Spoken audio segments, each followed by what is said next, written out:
Today we're going to take a look at types of angles. When you're done with this screencast, things that I would like you to be able to do are name and identify angles, and then also use the angle addition postulate and definition of an angle bisector to find measures of angles. So first we have to think, what is an angle? Well, an angle is formed typically by two rays, could actually be two segments as well. And there's always some sort of ways to label it. This one I'll just label it an A, a B, a C. And the angle is formed between those rays that we were talking about. And then they would normally give some sort of degree. So maybe this is 19 degrees. And it would have the little symbol there. Different ways we can express it are by degrees. Like I had said, that one was 19 degrees. Or you can have the angle symbol, then 3 points, and the vertex is always in the middle.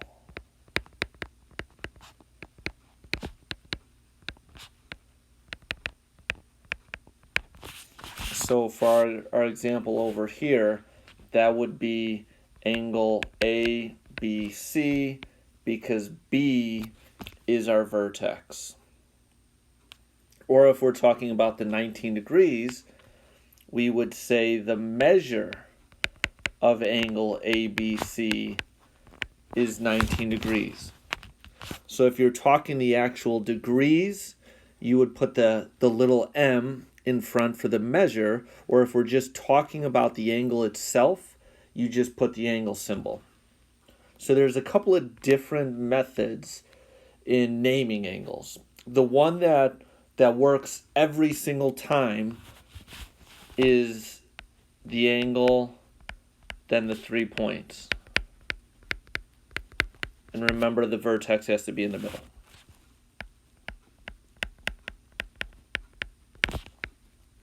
That'll work every single time. So the example here, for the diagram on the left, we could either call it ABC or angle CBA.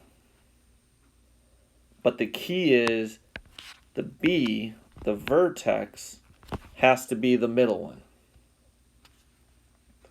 Another way, sometimes quicker, easier, you can do the angle symbol, then there's a number. So if you look inside here, that says a 1. It doesn't say 1 degree. That's just talking, that's angle number 1. So we can say angle 1 in this case. Another way is you use the angle symbol and then just the vertex. So in this case, it would be angle B. When we don't use that third method is because it's not just one angle all by itself. We'll have a lot of diagrams with a lot of different angles. So if B is the vertex to multiple type of angles, we would never use that way. The method number 1 is the one that will work every single time. So that's the most important one, I would say. So over here, go ahead and pause the video and name all of the angles as many ways possible, and I will give you a hint. There are 7 different ways. So go ahead and pause. So the different ways you could name them, we could have angle 1, which another way to name angle 1 could have been angle MAT, or it was also angle TAB. AM. Those are all talking that same angle. There was angle 2, which could have also been labeled angle TAH and angle HAT. And then the whole thing could have been angle MAH. Oh, or we could have said angle HAM. So it was 8 times, not 7. Okay, 4 different types of angles. You have an acute angle, which means it's less than 90 degrees. So probably something more like that. You have a straight angle, which is actually equal to 180 degrees. So we're talking that angle.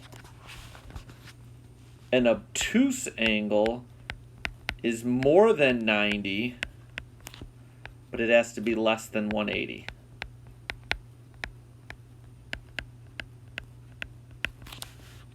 So probably something like that.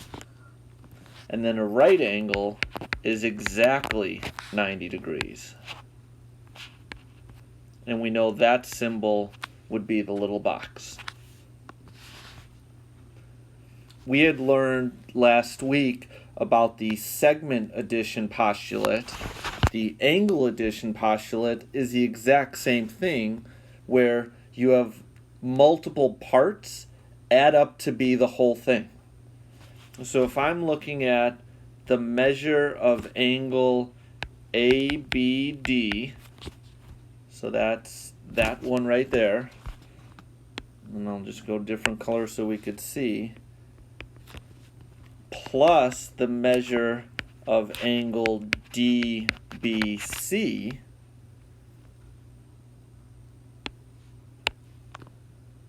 that has to equal the whole thing, which is angle ABC. So those 2 parts have to equal the whole thing. Taking a look at these examples, go ahead and pause it and see if you could solve those. So for A, they told us that this part is 37 degrees, and then they told you YXZ is 51 degrees.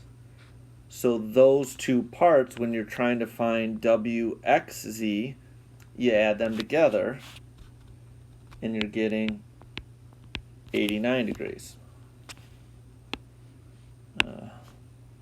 For the next one, they gave you WXY is 22 degrees, and then WXZ, so they're actually saying the whole thing is equal to 100. And then you want to find this missing part. So the 2 parts have to equal the whole. So 22 plus something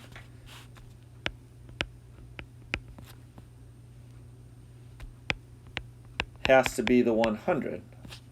So 100 minus 22 gives you the measure of angle YXZ. And on this first one, we should have said the measure of WXZ. On the third one, you ought to draw it yourself. Said A is in the interior of RST.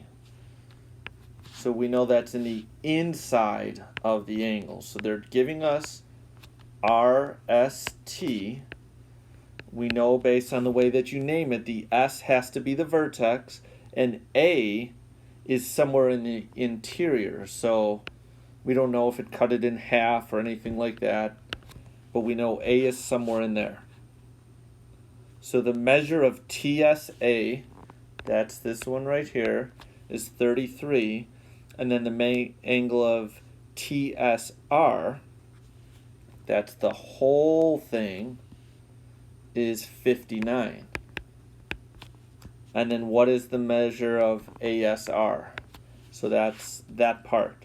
So we subtract them again, and you should get the measure of angle ASR to be 26 degrees.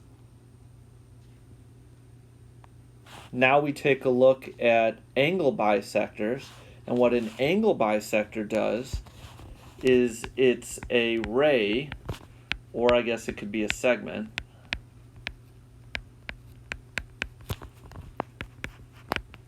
that divides an angle into two equal parts.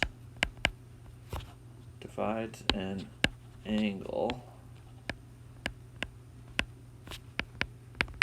into two equal or congruent parts, which are angles. Remember, the congruent symbol looks like that. So they might give us information that says BD, ray BD is an angle bisector. So BD cuts that into two equal parts, and like when we had similar congruent segments, we would give them some kind of marking that's the exact same. So those both have the same mark, so that means each of those are congruent. So then when we go to solve problems like that,